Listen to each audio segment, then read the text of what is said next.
नमस्कार. शेती करत असताना शेतीची जी हत्यारं असतात, हत्यारामध्ये म्हणजे कुदळ, फावडं, घमेलं, तसंच काही टूल्स असतात ज्याला आपण अवजारं म्हणतो. आता ही जी आहेत ही सगळी झाडाची कापणी करताना, फांद्या कमी करताना, कलम करताना, आकार देताना, मोठ्या फांद्या तोडताना हे हत्यारं वापरली जातात.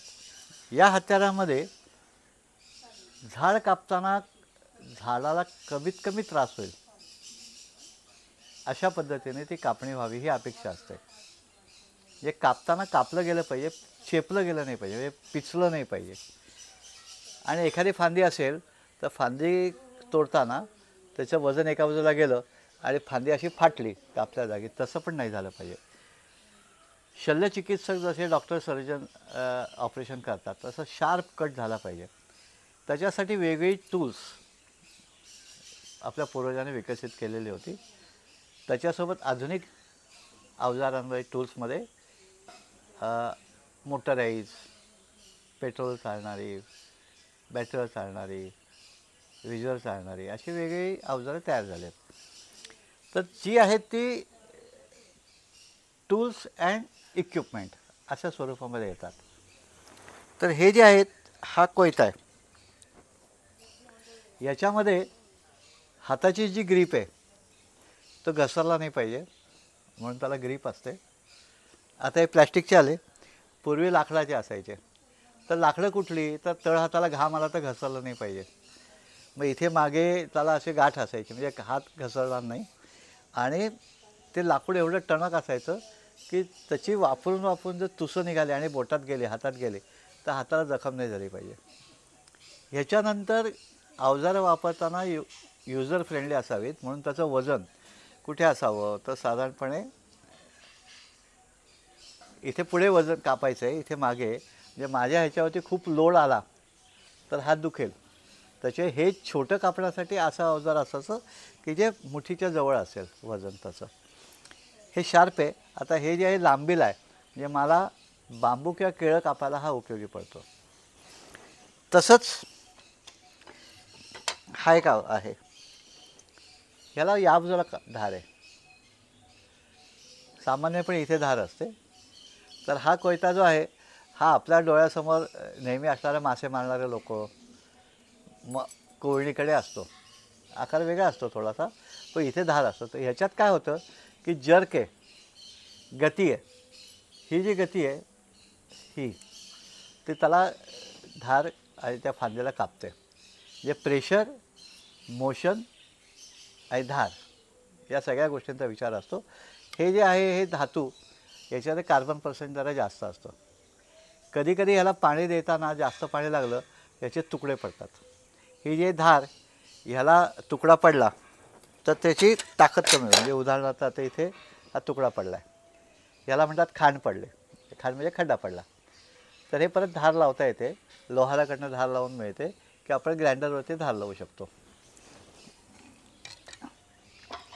आता ह्याच्यामध्ये हा इटालियन कार्बन पर्सेंट जास्त असलेला कोयता आहे.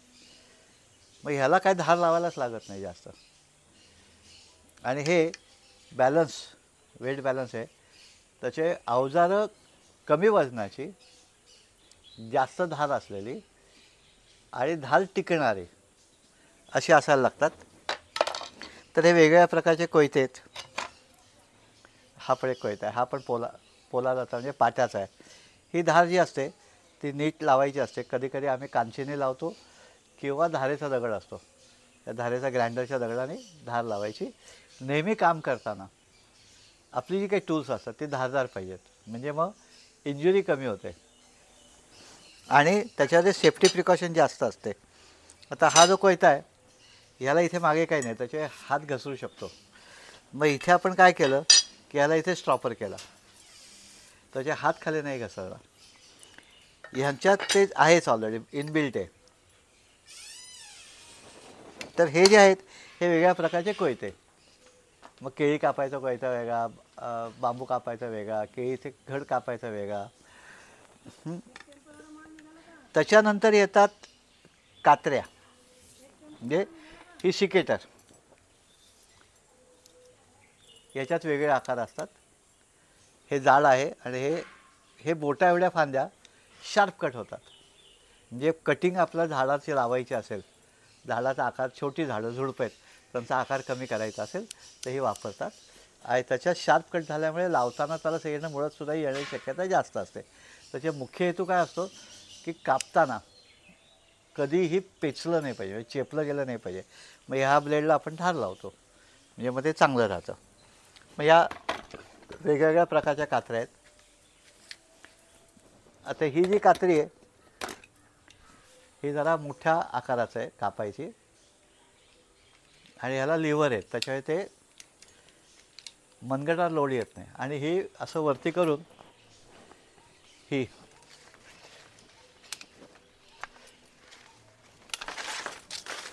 असं कापता येतं. म्हणजे ही फांदी वरती जर ती बारीक फांदी आहे ना, मला कापता कशी येईल, मग अशा पद्धतीने कापता येतं. आणि हे साधारण आपल्या मनगटा एवढी फांदी कापता येते.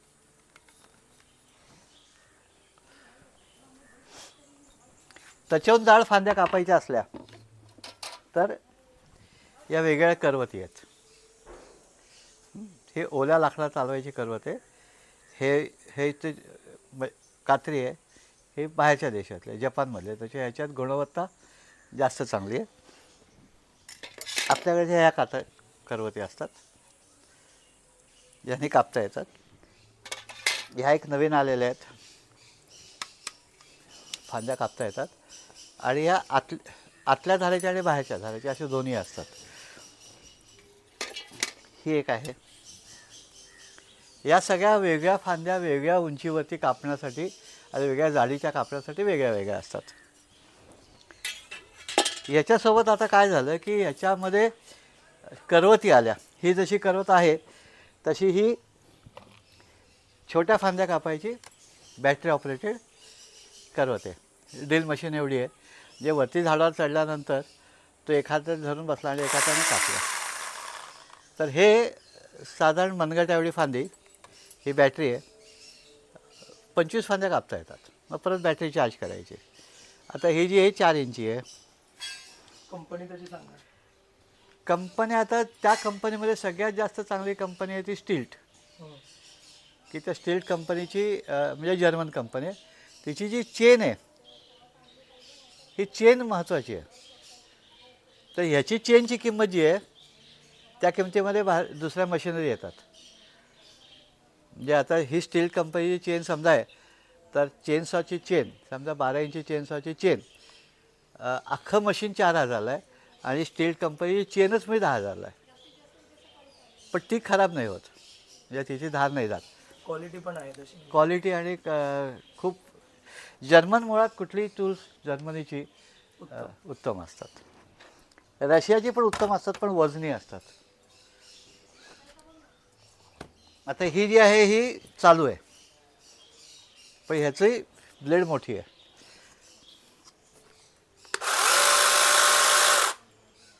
आता हे साधारणपणे एवढ्या जाड फांद्या कापायला हे उपयोगी पडते. इथे बॅटरी आहे आणि ह्याच्यात 2 बॅटऱ्या असतात. म्हणजे एक ही बॅटरी डिस्चार्ज झाली तर दुसरी लावायची, दुसरं कापून व्हायचं तर ती बॅटरी चार्ज होते. तर हे केल्यानंतर ह्याच्यातनं मनुष्यबळ खूप वाचतं, कमी वेळात काम होतं आणि झाडाला कमीत कमी जखम होते, म्हणजे शार्प कट होतं. आता हे सगळं हे झाल्यानंतर त्याच्यावर काही मोठं असतं तर ते ह्या वेगळ्या प्रकारच्या कुऱ्हाडी असतात. आता ही जी आहे हिचं वेट, कुऱ्हाडीला वेट पुढे असतं कारण तो झटका मिळाला पाहिजे. आता ही वायर पण कापेल अशी आहे, फक्त लाकूड नाही. म्हणजे फायर ब्रिगेडवाल्यांच्याकडे असते तशा स्वरूपाची आहेत आणि त्याला धार खराब होऊ नये म्हणून आणि आपल्याला लागू नये म्हणून असतं. ही आहे पारंपरिक कुऱ्हाड. ही मोठी झाडं जेव्हा कापायची असतात, तोडायची असतात तेव्हा वापरली जाते. इथे पुढे पोलादाचं ब्लेड, त्याला वेल्डिंग केलेलं असतं आणि लावलेले असते. हे लाकूड खूप महत्त्वाचं असतं आणि तो जर्क जो आहे पूर्ण वेट पुढे असतं, त्याचे फोर्स खूप मिळतो. आणि ही कुऱ्हाड वापरणं कौशल्य असतं. कोयता का वापरणं त्याला कमी कौशल्य चालतं. कुऱ्हाडीला तोडताना झाडाचा तोल कसा आहे, कुठे पाडायचं आहे, ह्याच्यावरती ते कुऱ्हाड तोडणारा स्किलमध्ये वापर करतो. आणि हे कायम धार त्याला लावलेले असते किंवा काम झाल्यानंतर धार लावून ठेवलेलं असतं. शक्य असेल त्याला तेल लावून ठेवतात, म्हणजे मध्ये गंजत नाही. कुठलंही टूल आपण जेव्हा वापरतो ते वापरल्यानंतर साफ करून धार काढून तेल लावून ठेवायचं असतं. कारण आम्ही जिथे आता आहोत कोकणामध्ये तिथे ह्युमिडिटी खूप आहे, त्याचा गंध लगेच चढू शकतो.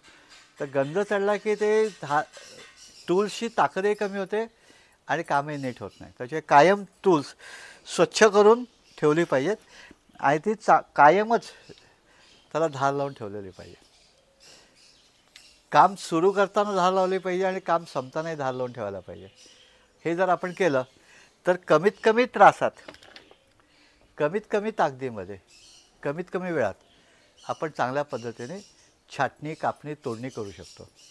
तर ही जी आहेत ही सगळी आपली ट्रिमिंग, प्रूनिंग आणि कटिंग याच्यासाठी असलेली अवजारं आहेत. याच्यावर मोठी पण येतात. ते मोठे जे आपल्याला शेतामध्ये गरज पडत नाही. शेतामध्ये हे आम्हाला खूप छान वाटलं की वरती जाऊन तुला आंब्याची छाटणी करायची, आंब्याचा आकार लहान ठेवायचा, उंची कमी करायची आहे, की तोल सांभाळून काम करणं हे खूप सोपं जातं. त्यात कोयत्याने कुऱ्हाडीने मारताना तोल जाण्याची शक्यता आहे, ह्याच्यात तोल जात नाही. त्याची अशी आपण अवजारं वापरली तर आपल्याला शेतीची कामं खूप छान पद्धतीने करता येतात. आता अजून एक महत्त्वाचा मुद्दा ह्याच्यातला असा असतो की कुठल्याही झाडाची छाटणी, कटिंग जर मला करायची असेल तर ती शक्यतो अमावस्येच्या अलीकडे का पलीकडे करावी. कारण झाडाचा जो रस आहे पौर्णिमेला वरती येतो किंवा भरतीच्या वेळेस वरती येतो. चंद्रामुळे समुद्राला जशी भरती येते तशा सर्व सजीवांच्या शरीरातल्या स्रावाला भरती येते. म्हणजे मला जखम झाली भरतीची वेळेस तर मला रक्त जास्त येतं आणि आहोटीच्या वेळेस झालं तर कमी येतं. तर झाडाचा रस बाहेर येण्याची शक्यता पौर्णिमेच्या स्वरूपात जास्त असते आणि अमावस्याला कमी असते. म्हणजे त्या रसाला कीड लागते. म्हणून जर अमावस्याला आपण कापलं तर त्याला कीड लागण्याची शक्यता जवळजवळ 2-5% राहते. तशी नेहमी छाटणी करताना झाडाची जी काय आहे, कुठलंही झाड असू दे, अमावस्येच्या आधी करायचं. त्याच्या आधी पौर्णिमेच्या अजिबात करायचं नाही. पौर्णिमेला केलं तर त्याला अजून आपल्याला वरती औषध लावायला लागतात, जास्त चांगले औषध लावायला लागतात. त्याचा वास यायला, रस बाहेर येईल, त्याला कीड लागते, याची काळजी घ्यायला लागते. आणि कापत असताना जर आपण कापणार असू तर कापताना असा फ्लॅट नाही राहिला पाहिजे. कापलेला भाग तो असा पाहिजे, पावसाचं पाणी उतरून गेलं पाहिजे. कारण असं राहिलं तर पाणी तिथे साठून राहतं. त्याचे असं नको, असं पाहिजे. म्हणजे कापताना असं तिरकं कापायचं. त्याच्या म्हणजे फांदी कापायची मला तर मी अशी नाही कापणार, अशी कापेन, म्हणजे मग ते पाणी निघून जाईल. म्हणजे त्या फांदीला इंजुरी किंवा बुरशी लागण्याची शक्यता अजून कमी होईल. त्याच्या या छोट्या छोट्या प्रिकॉशन्स असतात, या काळजी घेतल्या तर आपल्याला खूप छान पद्धतीने, सोप्या पद्धतीने, कमी कष्टात पुढे होणाऱ्या कमी त्रासामध्ये काम करता येतं. तर जरूर हे अवजारं वापरा. सतत नवीन नवीन अवजारं त्याच्यामध्ये येत आहेत आणि ती खूप छान पद्धतीची टूल्स आहेत. एकदाच विकत घ्या. सस्ता रहे बार बार, महंगा रहे एक बार. ही 4 हजार 5 हजारची घेण्यापेक्षा हे 10 हजारची घेऊ आणि आयुष्यभर वापरू. त्याचे हे नक्की विचार करा की चांगलं कुठे आहे, चांगलं कुठलं आहे आणि ते आपल्या जवळपासच्या अवजारांच्या ह्याच्यामध्ये कुठलं दुरुस्त होतं. आता ही जी कात्री आहे ही खूप धार आहे. मग ह्याच्यासाठी त्याला सेफ्टी प्रिकॉशन आहे.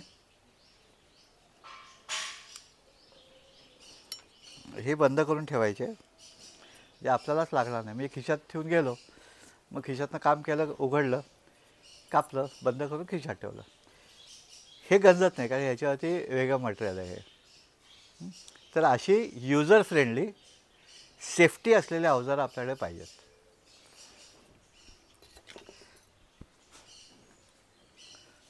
किती 7 मिनटं.